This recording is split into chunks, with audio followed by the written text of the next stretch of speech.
Shalom, Misajiot, bienvenidas a la cápsula de gramática. Los puntos de los que haré mención en esta cápsula son los siguientes.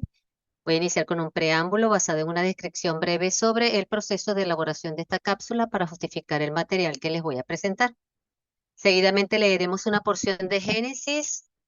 También analizaremos el logo descrito en Juan 1:1, sus equivalentes en español e idiomas antiguos, significados que nos dan en el Evangelio, etimología del término verbo y su evolución, relación entre verbo, el que escribimos con la primera letra con mayúscula, que ya lo conocemos, y verbo con minúscula. Unas conclusiones, bibliografía y agradecimiento y despedida. Bueno, nuestro tema de hoy lleva por título El verbo y el verbo. Ya les acabo de presentar en el contenido. Les confieso que preparar esta cápsula no fue fácil. Le pedí al padre que me orientara en la búsqueda de información que me ayudara a desarrollar este tema. Ya lo había conversado también con mi hermanita Nelly porque ella iba a dar la cápsula hoy, pero íbamos a entrar de lleno en el tema y yo le dije que quería hacer como una especie de introducción. Y bueno, lo quise hacer de manera sencilla, que fuera, que ustedes pudieran entender y que el propósito solamente fuera la de ampliar nuestro conocimiento y entender mejor lo que viene.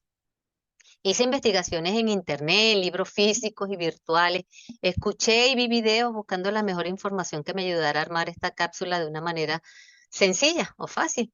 Escribí y reescribí. No sé cuántas veces ponía y quitaba información. Volví a poner y me decía, bueno, Roraima, solo tiene 20 minutos, así que no te pongas creativa. Hay mucha información, de verdad, pero el Señor escuchó mis oraciones y logré darle un poco más de forma. Yo disfruté mucho realizando esta actividad, de verdad. No sé cómo explicarles, pero fue una experiencia enriquecedora y que hice con mucho cariño para ustedes. Y por esto doy gracias al Padre por su paciencia para conmigo, por permitirme crecer en el conocimiento de su palabra y permitirme compartir con ustedes cada jueves y los diferentes temas pues, de estudios que compartimos y que son de edificación para nuestras vidas. Amén. Comencemos por el principio. Para ello voy a presentarles acá Génesis. Para este ejercicio, la versión que voy a usar es la de la Biblia de las Américas 1997 y dice así. En el principio creó Dios los cielos y la tierra estaba sin orden y vacía, y las tinieblas cubrían la superficie del abismo, y el Espíritu de Dios se movía sobre la superficie de las aguas. Y dijo Dios, sea la luz, y hubo luz. Y vio Dios que la luz era buena, y separó Dios la luz de las tinieblas. Y llamó Dios a la luz día y a las tinieblas llamó noche, y fue la tarde y fue la mañana un día. Entonces dijo Dios, haya expansión en medio de las aguas y separe las aguas de las aguas. Como pueden ver aquí hay un grupo de palabras subrayadas, unas están en minúscula, pero otras están en mayúscula. Gramaticalmente todas estas palabras subrayadas y en negritas son verbos gramaticalmente hablando, pero las que están en mayúsculas son en las que vamos a centrar nuestra atención por el tiempo de la cápsula. No da tiempo para hacerle preguntas porque, imagínense, a mí me gusta mucho utilizar esta estrategia de aprendizaje, pero bueno, lo haré tipo monólogo, con fines explicativos. Entonces, si están releyendo el pasaje, la pregunta que hago es, ¿quién creó los cielos y la tierra? ¿Quién se movía sobre la superficie de las aguas? ¿Quién dijo sea la luz y hubo luz? ¿Quién vio que la luz era buena? ¿Quién separó la luz de las tinieblas? ¿Quién llamó a la luz día y a las tinieblas noche? ¿Quién dijo haya expansión en medio de las aguas y separe las aguas de las aguas? Pues las respuestas a todas estas preguntas, sin duda alguna, es Dios.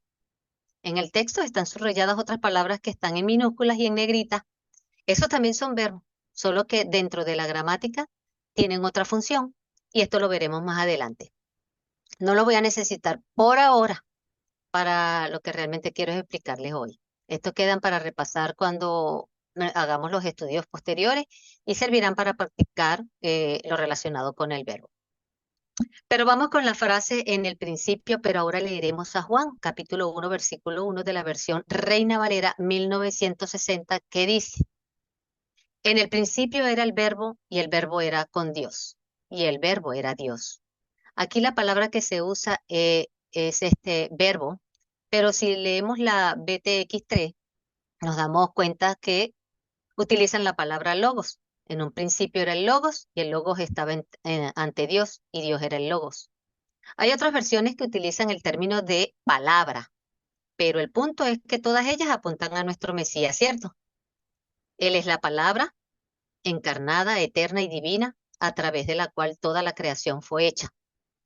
Logos, en las versiones que aparece, tiene connotaciones filosóficas, teológicas y conceptuales relacionadas con la razón, la palabra, el discurso y la manifestación de Dios en el mundo. Repasemos el análisis de este pasaje, ya que eso nos va a dar más contexto sobre el tema de hoy. Como ya hemos conocido en los diferentes estudios, Juan en su Evangelio nos habla de la comunión de Yeshua con el Padre desde el principio. Su propósito era explicar a los griegos de su época que Yeshua no solo era un gran maestro o profeta, sino que era la palabra eterna de Dios a través de la cual todo fue creado y en quien estaba y está la verdadera vida, que no era solo un concepto filosófico abstracto, sino una realidad concreta y personal en Yeshua. Además, enfatiza que en el principio existía el Logo, que estaba con Dios y que era Dios, y que mediante él toda cosa fue creada, y en él estaba la vida, que era la luz de los hombres. Que en Yeshua se cumple la idea de logos que buscaban en la filosofía, pero en una forma viva, personal y revelada, para que pudiera entender la revelación de Dios en su forma más plena.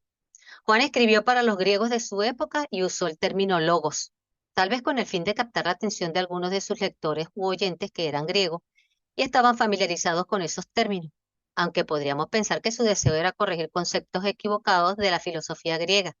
Pero Juan quería hacerles entender que quien ha creado el universo con toda esa inteligencia, diseño, orden y esas leyes que podemos estudiar a nuestro alrededor, no es una fuerza impersonal, es una persona divina y es Yeshua. Les pongo este ejemplo. Eh, si yo pienso en este momento en algo, pero no les expreso nada, no les digo nada, ustedes se quedan sin saber lo que estoy pensando, porque no pueden entrar en mi mente para sacar de allí mis pensamientos. No tienen forma de hacerlo. Tendría que pronunciarme por medio de la palabra, ¿verdad? Lo más importante aquí es que Juan quería dar a entender que Dios se había revelado por medio de su Hijo Yeshua.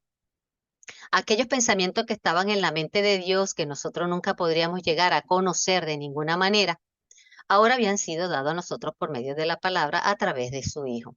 Él es el único que nos puede dar a conocer al Padre de una manera tan exacta, tan completa y profunda de cómo es Dios de verdad. Lo confirma Mateo 11:27. Todas las cosas me fueron entregadas por mi Padre y nadie conoce al Hijo, sino el Padre, ni al Padre conoce a alguno, sino el Hijo y aquel a quien el Hijo lo quiera revelar. Bueno, hice toda esta explicación para entender este significado de logos, verbo o palabra, y más adelante entender este significado de verbo que los lingüistas lo hicieron más extenso para la comprensión del lenguaje hablado y escrito en los diferentes idiomas que existen. Pero etimológicamente, la palabra verbo proviene del latín verbum, que significa palabra. Este término latino verbum deriva de la raíz protoindoeuropea vere, que significa decir o hablar. Técnicamente, el nombre protoindoeuropeo es para designar la reconstrucción más temprana que se ha hecho del indoeuropeo común. Se sitúa hacia el 3000 antes de Cristo, al año 3000 antes de Cristo, o quizá un poco más tarde. Esta reconstrucción lingüística se efectúa mediante el llamado método comparativo a partir de las evidencias de similitudes entre el sánscrito, el griego clásico, el latín, el germánico y demás lenguas indoeuropeas. En hebreo se dice dabar, aparece 1440 veces en la Biblia y significa palabra o verbo, de lo que se habla. Dabar se usa de una manera más general para referirse a cualquier palabra o declaración, ya sea de Dios, refiriéndose a la revelación o la acción, pero también de los seres humanos. Puede referirse a un evento, una acción o un mandato, además de simplemente la palabra, como idea o asunto. También está la palabra hebrea imra, que significa palabra o palabras, dicho o decir, pronunciación, discurso o hablar. En arameo es menra, y significa palabra y Adonai. Tiene esos dos significados. En griego, como ya mencionamos, refiere logos o rema. Este término rema refiere a lo dicho o lo que se expresa. Es más individual que logos, siendo su relación con él como una parte a un todo. Logos incluye los pensamientos, así como lo que se expresa. Por ejemplo, y con el permiso de mi hermana Dalí, yo voy a decir esta oración. A Dalí mencionó una palabra que no recuerdo. Pues en este caso estoy utilizando, o se está haciendo uso de la palabra rema. Ahora, si yo digo, la palabra que estudiamos la semana pasada fue de mucho provecho para la congregación. Entonces aquí estaríamos hablando de INRA. Es la diferencia entre una y otra. Existen otros términos relacionados como la ley, que significa hablar, semellón, que significa signo, grafé, escritura, y otros que pueden usarse en diferentes contextos para captar aspectos relacionados con la palabra o la expresión. Logos es la palabra que usaron 72 escribas judíos en lugar del hebreo dabar, y a su vez sustituye al arameo menra o menra. La historia los presenta así. Primero usaron menra, luego dabar, después logos y por último la palabra o verbo. Ahora la pregunta es, ¿qué relación tiene el verbo relacionado con nuestro Elohim y el verbo como parte de la gramática española? Pues estas dos palabras comparten una relación muy interesante. En primer lugar, el origen etimológico. Ambos provienen del latín verbum, que a su vez tienen raíces en el griego logos y también están relacionados con la idea de palabra, discurso o razón. Otra relación es la concepción de la palabra como expresión de la realidad. En el contexto bíblico, logo, verbo, es la manifestación divina. La palabra o razón que expresa y sustenta toda la creación. En la gramática, el verbo es la parte del lenguaje que expresa acción, existencia o estado, que también puede considerarse como la manifestación de una idea o realidad en forma de palabra. Y por último, son las implicaciones de ambas corrientes filosóficas y lingüísticas. La noción de logos en el Evangelio de Juan trasciende la simple palabra, que es la razón eterna y creadora de Dios, la expresión de su voluntad. Ahora, la palabra verbo en castellano se centra en la función, como ya dijimos, expresar acciones o estados en la comunicación, reflejando cómo las palabras transmiten ideas y realidades. La semana pasada, en uno de los estudios de Katy, específicamente el número 77 de Éxodo verso a verso, acerca del vestido del ungido, sacerdocio consagrado, y escuchando su clase, noté algo interesante que les muestro en la siguiente diapositiva. Es que si logos y verbos significan palabra y la palabra encarnada es Yeshua, nuestra respuesta inmediata es decir que su palabra enseña, es morir a la vida vieja, da vida nueva, nos regala su gracia, nos identifica con su resurrección, sus palabras nos lava, limpia, purifica, santifica, nos justifica, nos salva, nos da de beber agua viva, pone espíritu en nosotros, hace que andemos en sus estatutos, guardemos sus preceptos, pongamos por obra, obedezcamos, nos convierte en nuevas criaturas, prepara nuestras vestiduras blancas para servir, obedecer, amar y vivir de acuerdo con sus instrucciones. Como pueden ver, todas las palabras que nos dan significados acerca de la palabra, encontramos que todas inician o refieren a un verbo, como se le llama en gramática. Yo no pude contar el número de verbos que la hermana Katy mencionó en su estudio, pero le puedo decir que cada 2 o 3 segundos pronunciaba uno. Luego me puse a escuchar detenidamente otros videos, incluyendo los de la cuenta del Homer que están haciendo nuestros hermanos de la Iglesia Bíblica El Camino.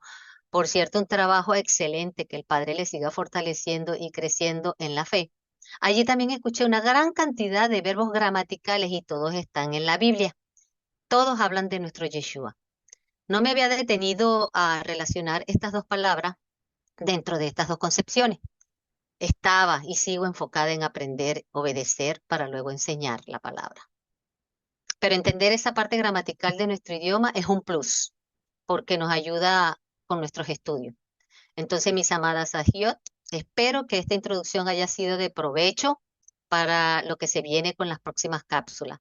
De todas maneras, ya saben que quedará grabado para que la vuelvan a ver si así lo desean.